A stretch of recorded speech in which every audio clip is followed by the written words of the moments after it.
Happy Monday. It's day 11 of Vlogust. I've had a really good, productive start to my day and my week. I woke up a little extra early today and had a slow start watching some videos on YouTube and flipping through a cookbook, just having a really quiet few moments before I started to tackle the day. I absolutely love Mondays, and I really just wanted to take control of the start of this week, and so far so good. I spent the morning in the studio just doing some work, updating my journals and planners. I edited and uploaded for Patreon, and I just got a bit of a handle on how I want to tackle the rest of the week. And I thought I would share a couple of little updates with you, because this morning I was flipping through this cookbook and I really enjoyed it. I think I shared this at the beginning of Vlogust. It's called Family Dinners, The Ultimate Cookbook. It's from Cider Mill Press, and it's a huge book, but there are a lot of great ideas in here for dinners. And so I put some sticky notes on here, and I was just thinking about some of my favorite cookbooks and favorite things to make at the moment. And so I thought I would maybe pull out some of my current favorites from the newer cookbooks that I've collected this year. I still have favorites that I think I've shared over and over. I have like my winter favorites, my fall favorites, my summer favorites, and those are still the same. But I have found a lot of really great cookbooks this past year. I've been trying not to add to my collection because I felt like I have a really good collection of books, and for a while I wasn't finding a lot of great new ones, but I don't know what's happened. There have been a lot of great new cookbooks this year. So I have a little stack I might want to share with you.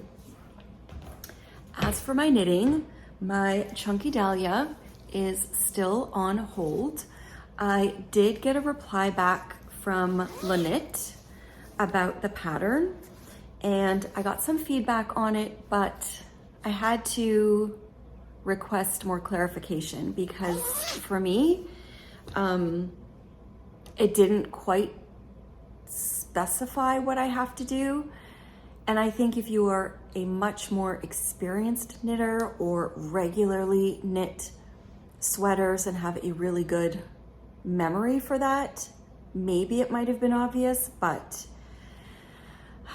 I need very clear, concise, specific instructions. So I just replied and asked for the actual instructions for the next round, because I do not want to do whatever they are asking in the wrong place.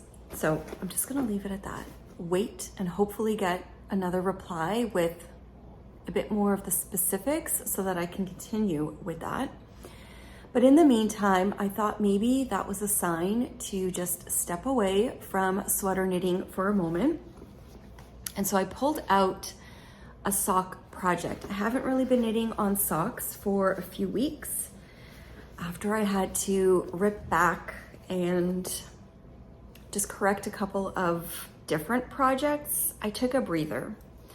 But I had ripped back on this sock, I think a couple of weeks ago, and I just started to knit on this again because it is a very comforting knit. It's a vanilla sock.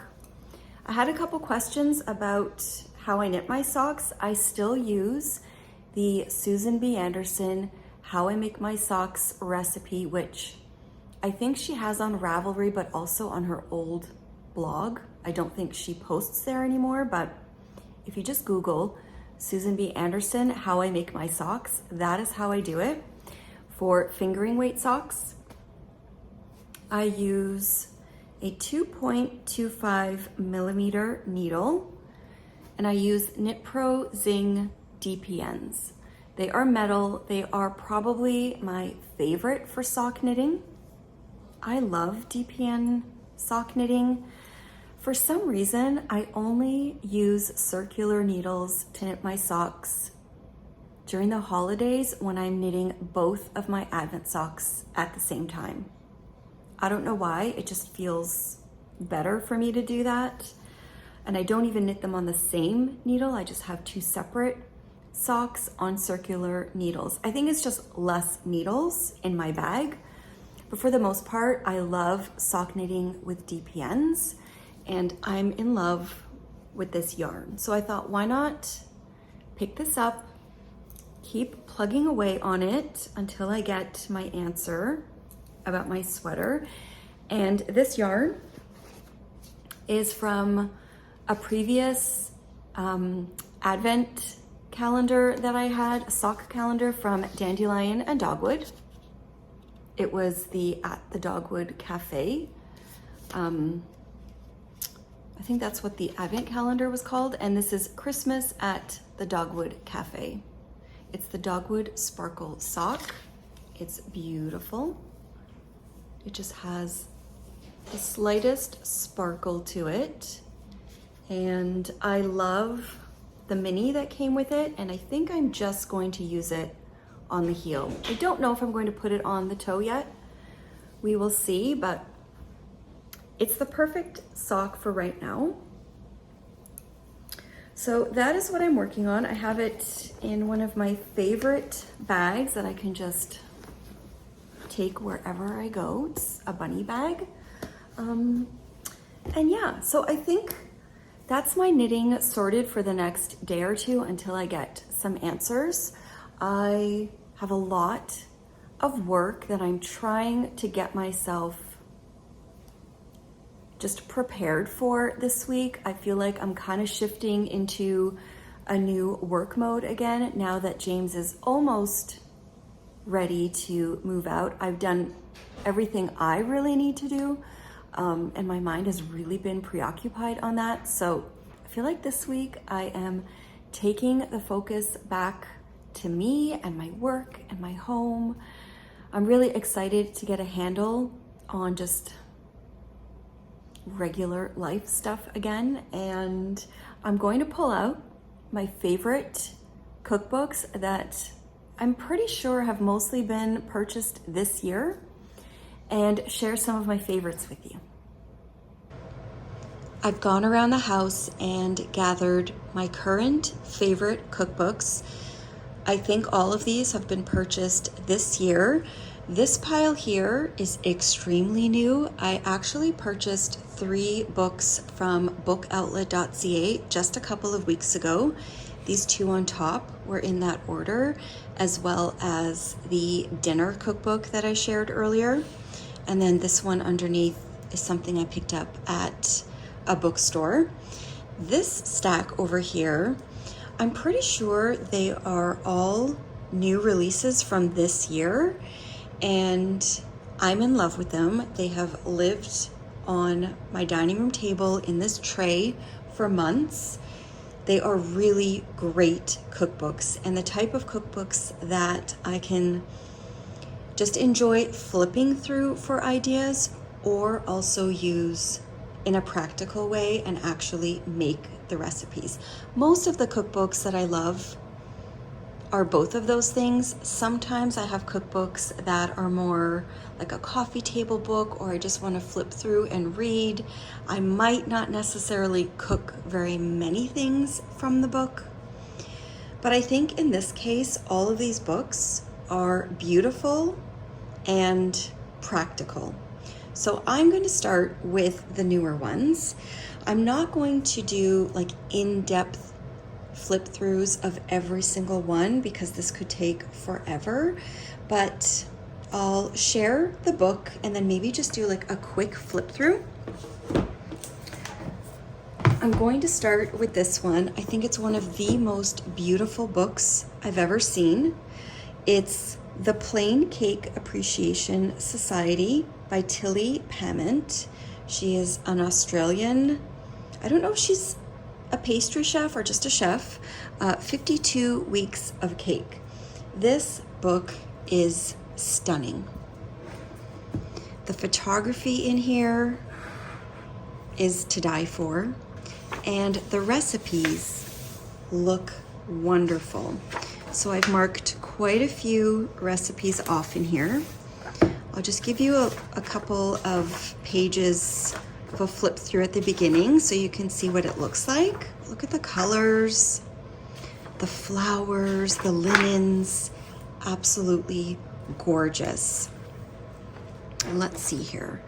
There are all kinds of simple cakes, which are the types of cakes that I love, like an orange butter cake, poppy seed cakes. There's madeleines in here, semolina cakes. There are some layer cakes and iced cakes, but I really love the simple cakes.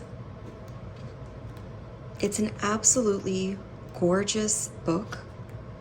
I got it for a fantastic price on bookoutlet.ca, and I've since looked up the author. I follow her on Instagram, and she has a new book.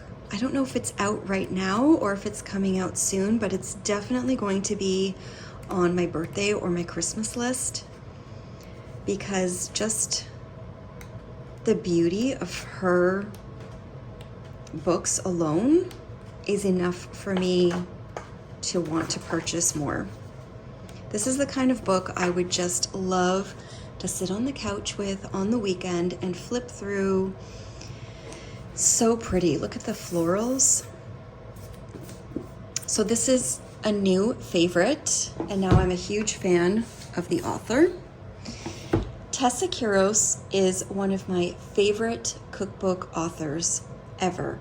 I think I have all of her cookbooks but one, and I didn't realize she had a new one that came out, but this was on the Book Outlet website as well, and I could not resist. She is another one that has stunning cookbooks.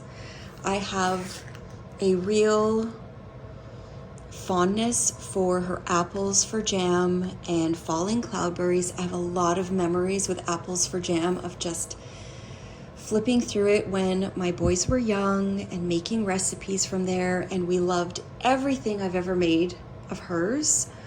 And her aesthetic reminds me of what my dream home and life is. So this is called Now and Then by Tessa Quiros, and this is like a collection, I think, of all her favorites or her most made things. I've just flipped through a little bit, but again, look at the images in here. She has 2 daughters. She lives, I think, in Tuscany.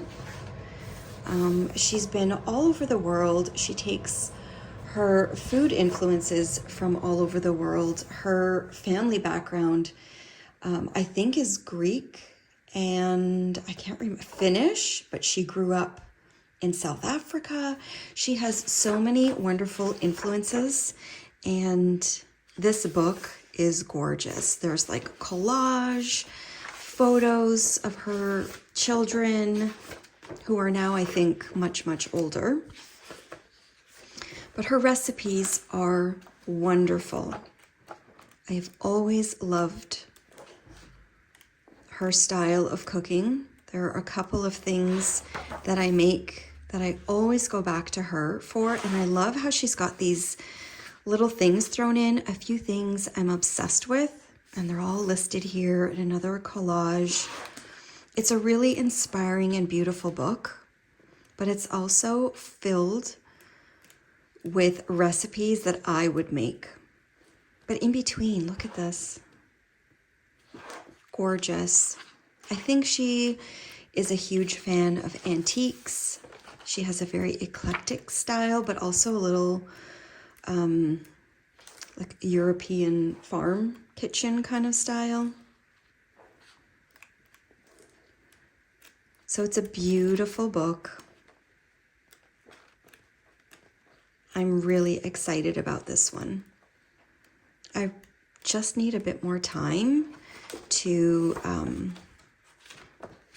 get myself organized, flip through and figure out what I want to try first. But this book I had this in my bedroom while I was recovering from my nosebleeds, and while I was resting, this was the book that I just flipped through nonstop.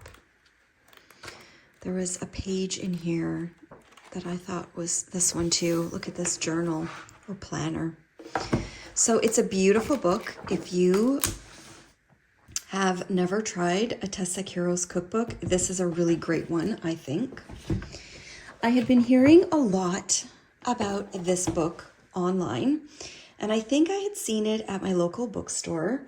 It's called Every Salad Ever by Greta Podleski. She is quite famous in Canada. She used to have a cooking show with her sister. She's had multiple cookbooks, but I kind of stayed away from it because I already have a salad cookbook. I think it's Mandy's Salads, and I love salads, but I have to admit that I really don't enjoy making them at home. There's just so much to prep and chop and wash and make sure you have on hand, and then there's the dressing, and then there's toppings, and honestly, I just find it a lot of work, especially because I'm usually the only one that really enjoys them. Glenn will have them with me, but it's just a lot of labor for a salad. And so I kind of stayed away from this book. But one day when I was in the bookstore with Camden, I picked it up and I flipped through it, and I decided this one was worthy of purchasing because the selection of salads in here, there are a lot of like fridge salads. So I could make a salad, put, containers of it in the fridge at one point on a Sunday or on a Monday if I am organized enough to do some meal prep. And then I can pull this out and have quite a few lunches from it. So that was my justification for getting this one. And I also really love that she's Canadian and that she has these little extras in her books. So she's got little QR codes all over the place that you can scan and then click to link. And she will either have a video or a little sound bite of tips, so here, sound bite about cilantro, which is very interactive, very cute. Facts about farro. So I have put a lot of stickers on here, and one of my goals is to make sure my grocery list has enough of the ingredients to make at least one salad and pop it in the fridge to do some meal prep. But you can see these are fantastic. She does have pretty much every salad you can imagine. She's got a few extra things at the end if you want to have skewers or grilled meats with your salad. She's got a whole page of dressings. I think she also has like sides that you can have with your salad. But it's a beautiful book, and I think even though some of them are still very labor intensive, I feel like a lot of them are great to meal prep. And I think that's the way to go for me. So this is a great book. I adore salads. When we go to restaurants, I usually order one of these like big crazy salads because I just enjoy them so much. So many good ones in here. I have a feeling this might be a Canadian exclusive or an exclusive to Chapters Indigo. I'm not too sure, but that's where I got it, at Chapters Indigo. On to the next stack. These are cookbooks that I have had for a few months, and I've tried a couple of recipes, I think, from all of them. I will start with this one. It's called Pretty Delicious. It's by two sisters. They are the food dolls, Alia Elkafas and Radwa alcafis, and it is a beautiful Mediterranean style cookbook. There are lots of beautiful recipes in here. Let's see what the beginning looks like. I love this book too because they're sisters and they share a little bit about their life growing up and their family. Here they are. And I think it was the spring. I was really trying to increase the veggies and make a lot of like protein bowls for our family.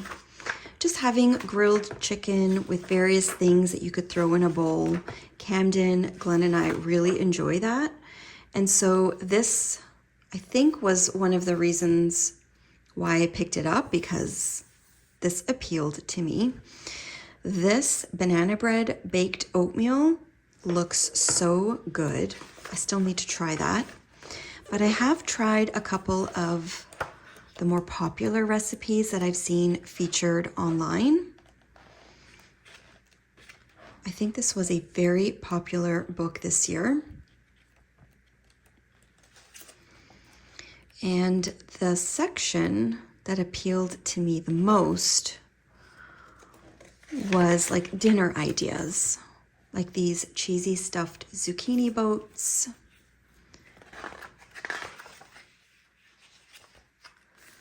shawarma bowls. I made this. This is delicious.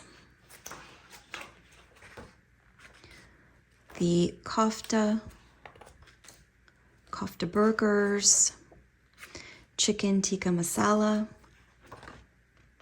I thought this was kind of cute and fun, a little bit different than the rest of the cookbook, but it's a creamy chicken spaghetti bake.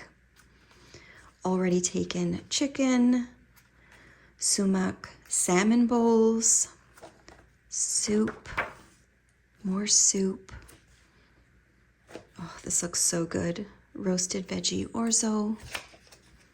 It's a beautiful book filled with a lot of great recipes. Smoky roasted cauliflower, hummus. There's some dips in here. It's a great book. So this has been one of my favorite purchases of the year so far. Another one that I have loved is the Well-Plated Every Day by Erin Clark. I think I have another one of her cookbooks, but I really like books that are focused on every day. I just feel like you get a lot of dinner ideas from books like that.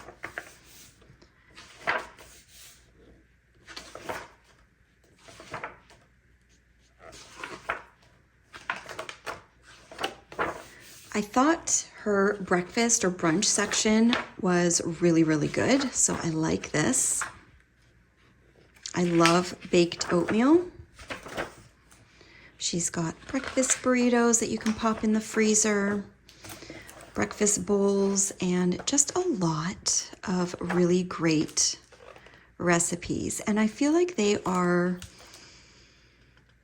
I don't want to say basics, but manageable, but also different than the usual without being too crazy. And when you have a lot of cookbooks, I think that's a great thing to find, because I pretty much have all the basics in my collection already and a lot of my favorites, but like I've never seen ideas like this. So I thought this was fun. Everything bagel, roasted asparagus.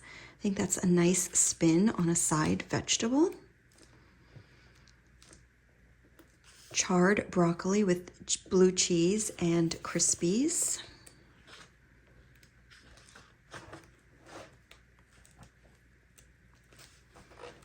She's got some nice soups, some great dinner ideas here. So popcorn chicken wraps and slow cooker Caribbean beef sliders. These looked like all the kinds of recipes that I would want to make for my family. So this was a perfect choice for me. And I like picking this one up every once in a while and flipping through. And every time I go back, I find something else to put a sticky note on. I like that she has some slow cooker recipes in here as well. I love my slow cooker. So this is a great one if you are looking for maybe a new twist on some dinners, some sides, some great breakfast ideas, brunch ideas. I mean, obviously, not everyone needs this many cookbooks, but it's one of my favorite things. I absolutely love flipping through cookbooks, mostly on the weekends. It's like my afternoon thing. If I have a free weekend and I'm just sitting on the couch after the house is cleaned and I light a candle, I love to just flip through my books and search for ideas. I also just love reading them. I've loved doing that for a really long time. This is another great book. It's called Preppy Kitchen Super Easy by John Cannell. I have his first book.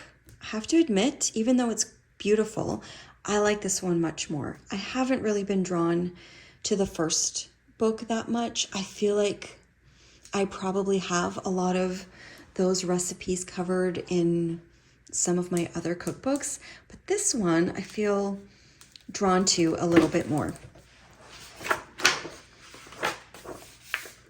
He's got beautiful images as well. So pretty, great photos. The whole section, look at that beautiful stove. Oh my gosh. And I think I heard he has a TV show. I should look into that. I've never seen him on TV. So he's got a lot of dressings, a lot of baked goods that look incredible. Grilled peaches. Oh, I thought these looked beautiful, and I love the idea of putting them into teacups.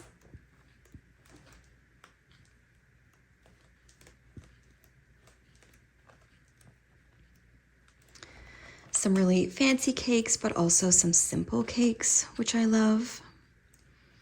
And I'm not sure why, but both of his cookbooks, even though they're not specifically summery, I just feel like for me, these are books that I would pick up in the summer. I think there's something about his photography. I think he's in New England somewhere. He's got a little bit of a barefoot Contessa feel to me. Muffins, so you can see like all of this so far has been baked goods. All of that. I did make this lemony chicken pasta bake. It was delicious. And I think I made another pasta of his. This is absolutely wonderful, especially in the summertime. A fresh tomato one-pot pasta. But he's got some other great dinner ideas as well. Cuban-style pork roast, beer-battered fish tacos with a pineapple slaw. Oh, and this one is on my list to try next.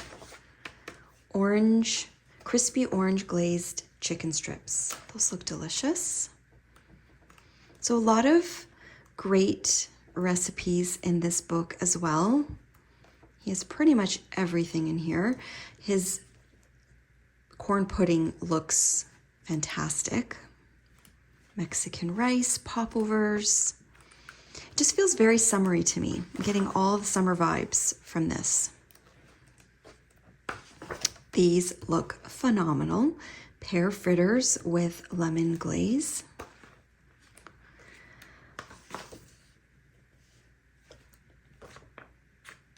I should try some of his overnight oats. I'm really in love with overnight oats. I had one today. I just find them so filling and they're very nutritious. And sometimes I just don't want to think about pulling together even oatmeal. I just want to pull something out of the fridge, throw a few berries on it, and have a breakfast. So I've been really enjoying those. I've noticed a lot of recipes and cookbooks for those too, so I should probably try some of them. This is another really great one, and I found this on Instagram. I know he's also very popular this year. I saw this book kind of pop up everywhere, but it is so worth it. It's called Shred Happens, so easy, so good. His name is Arash Hashemi. He's got a great Instagram. He's a really likable person. I think he went on a very big weight loss journey and changed the way he ate. And this book has a lot of Mediterranean-inspired cooking again, but super flavorful, really, really delicious food. I'm pretty sure I've tried a couple things in here. And he has a lot of videos on Instagram as well. He probably has quite a few recipes online. I'm really inspired by this book. A lot of vegetables filled with flavors. Hummus, halloumi, roasted vegetables. I don't even think I spent too much time looking at his desserts though. I was so interested in his meals, dinner ideas, that I kind of skimmed that section. It's not a very big section. I feel like his thing is flavor-packed meals. Lots of different sauces, power bowls. This is what I was kind of looking for at the time, and we try to have some kind of power bowl or protein bowl weekly, whether it be with shrimp or with grilled chicken. Sometimes we have it with sweet potato cubes or rice. We've also made the hamburger bowls. I don't know if you guys have seen those online. Those are delicious and everyone here loves them. It's got some pasta dishes, which I don't really interest me that much in this book, but this is the section that really gets me. So he's got some great like meats, his marinades and sauces. Oh, so good. Chuck roast, chicken, the skewers. This looks great. Lemony chicken bake. A lot of fish in here too, which I like. So his mains and then marinades and salads and things like that, sides. I think that is the highlight for me in his book. So those are my current favorites that have all been purchased this year. I've actually tried to stay away from the bookstore because every time I go, I keep finding really great ones. And I don't know if you are a cookbook lover or collector, if you notice this, but every once in a while, there seems to be a lack of great cookbooks, at least at my bookstore. And so I go through a phase of just feeling like there's never anything that interesting or new, or I guess like kind of aesthetically beautiful, like these types of books. These are my favorites because they are just the most wonderful coffee table books and weekend flip through books for ideas. But lately I have found so many good ones. The camera just cut off, but I think this stack is more of my well-used practical stack of cookbooks that I like to draw some dinner inspiration from. And then this stack is just filled with joy. Also wonderful recipes, but these are really the ones that I keep in the family room or my bedroom, and I just flip through them whenever I just want to look at beautiful photos, maybe come up with something different I can make on a weekend or on an afternoon that I can maybe bake something. And so I really like having a blend of both, but these are probably the best ones that I have found this year.